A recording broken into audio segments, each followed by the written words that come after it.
So when we start off in this film, Thor has a new look, new hairdo. How did all that play into how you took the role of this film?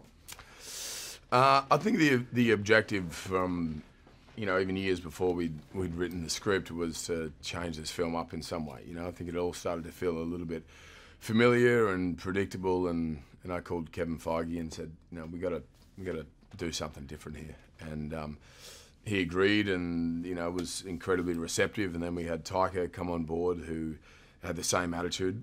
And so yeah, it was about changing the aesthetic look, the hair, the hammer, the costume, everything, the world that we were a part of, the universe, the music, everything. And so it felt like kind of a clean slate, and starting again and playing a new character in a way, which was hugely freeing and invigorating. Super great. It's the funniest Thor film by far. Thanks, so what makes Thor more relatable as a superhero in this film? I think there's a vulnerability to him, and then accessibility to him that wasn't there prior. I think the first time I played the character was about making him, playing a god, and being sort of ethereal and godlike and speaking a certain way and moving a certain way. But the problem is with that is that then it's good for one film, but then after that you sort of hit a ceiling and you have nowhere to go.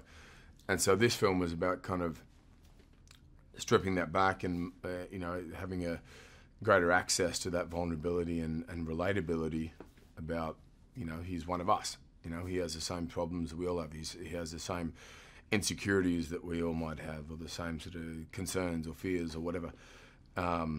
And then so we sort of did away with any exterior sort of confidence, and he was almost on the back foot a lot of the time, which is a lot more fun to play. There's a self-deprecating sort of attitude and sense of humor that comes into play there. Interesting, when I talked to Taika, he said that he also felt like Thor sort of took on a maternal essence, because he was taking care of everyone, from Hulk, from all that stuff. Do you have any? Yeah, sure. I think it's. I think there was a reluctance to do that, more so than the other films. I think prior it was because that was his duty, and he should fill that role.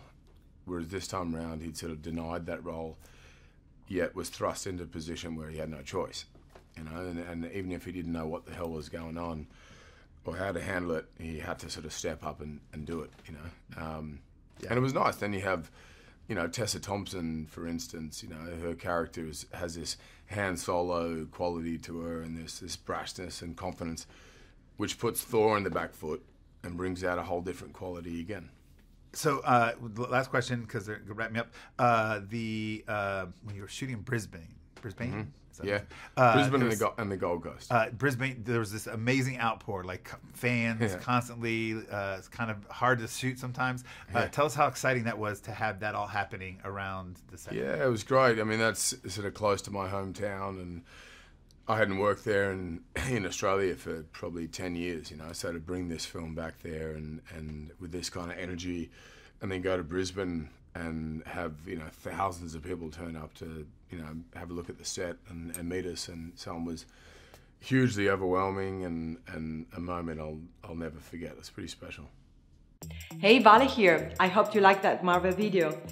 Okay, keeping with the Marvel theme, so you all would know that Jon Favreau got the gig that kick-started the Marvel Cinematic Universe by directing the first Iron Man.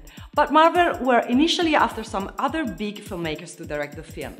Among the names on their hit list were Quentin Tarantino, there goes your 12A rating, Nick Cassavetes and Joss Whedon. Joss eventually stuck around and landed the Avengers Assemble gig when Favreau turned it down. Yes. What's your favorite Marvel movie? Let me know in the comments below.